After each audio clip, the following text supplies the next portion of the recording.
Lindsay, all right, since 2012, nearly 2 acres on the corner of Las Vegas Boulevard and Fremont Street has been known as the Boneyard. Its official name, of course, is the Neon Museum, where more than 200 glowing pieces of history, images that help put Las Vegas on the map, are restored, remembered, and celebrated. Now they need your help to bring another iconic piece of Vegas home to its final resting place for all to enjoy. Take a look.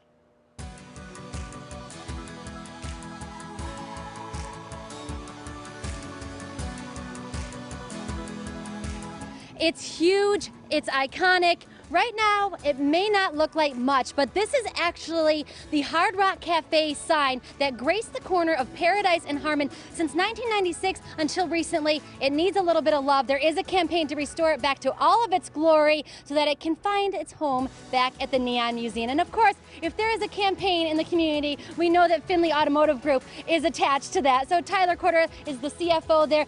Tell me about your involvement here.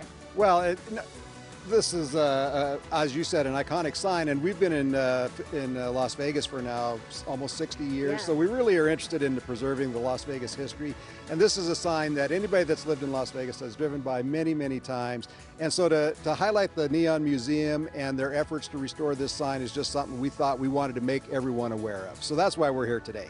How does it feel to be standing in front of this? All broken down, like I said. It doesn't really look like much, but you can kind of see the little Gibson in the back and everything. I know, it's kind of surprising how it's all broken down, but I really am anxious to see it when it gets restored and put in the Neon Museum. It'll be the biggest sign at the Neon Museum, so we're anxious to see that.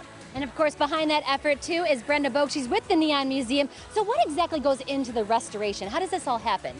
Well, it's a huge undertaking. We'll be restoring the neon and repainting the sign.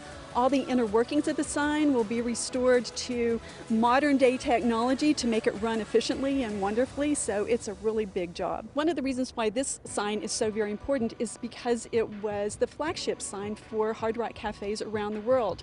The Las Vegas sign was the very first one. And it was also, another cool feature about it is that it was designed after Pete Townshend's Gibson Les Paul guitar. So how much money are we talking here to restore it? How much have we already raised? Well, we've raised about $170,000. We're in a crowdfunding campaign to raise $350,000. And I know that this is a huge piece of history, not just for Las Vegas, but for people who are interested in rock and roll, baby. Yes, folks who are interested in rock and roll, folks who are interested in neon art, folks who are interested in the history of Las Vegas. There's an appeal for everyone. And we're really excited about having the sign come to the Neon Museum. It's going to be the largest restored piece in our collection.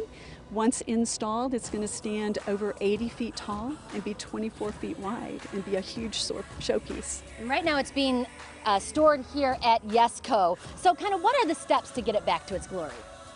Well, first it's going to need to be restored, and that's going to take help from the community. We're receiving donations from all over the world, and we're really grateful for everyone who loves this sign and loves neon, loves rock and roll, loves the history of it, and who are helping us with the restoration project.